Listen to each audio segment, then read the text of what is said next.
A fatal end to a bizarre story stretching across South Brisbane. Police have fatally shot a man in his 30s.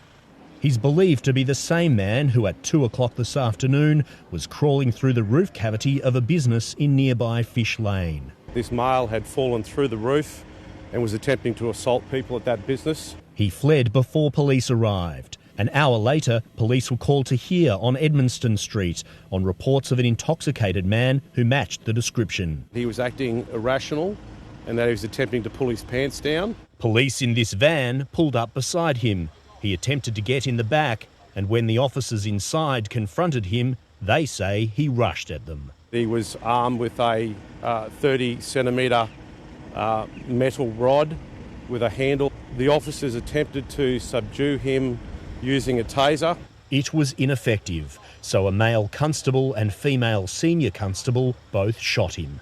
Witnesses told the ABC they heard gunshots, then people screaming. The man died at the scene. He's yet to be formally identified. The only description I have is we have a male person, described at this stage as Caucasian and in his 30s. Edmundston Street is closed tonight and the officers involved are being interviewed. Neither was physically injured. They are obviously upset and to a degree traumatised as to what's happened. This is the 5th police shooting in Queensland since late August. The Ethical Standards Command is investigating on behalf of the coroner, overseen by the Crime and Corruption Commission.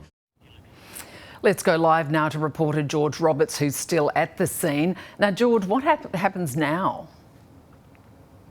Well, Lexi, as you can make out behind me, investigators with the Ethical Standards Command are still here on the scene, piecing together the events that unfolded here this afternoon. Edmundston Street is still closed off to the public, and we understand that the coroner himself is due to arrive here this evening.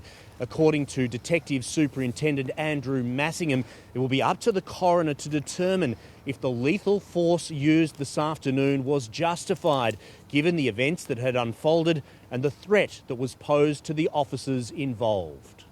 All right, George, thank you for that update.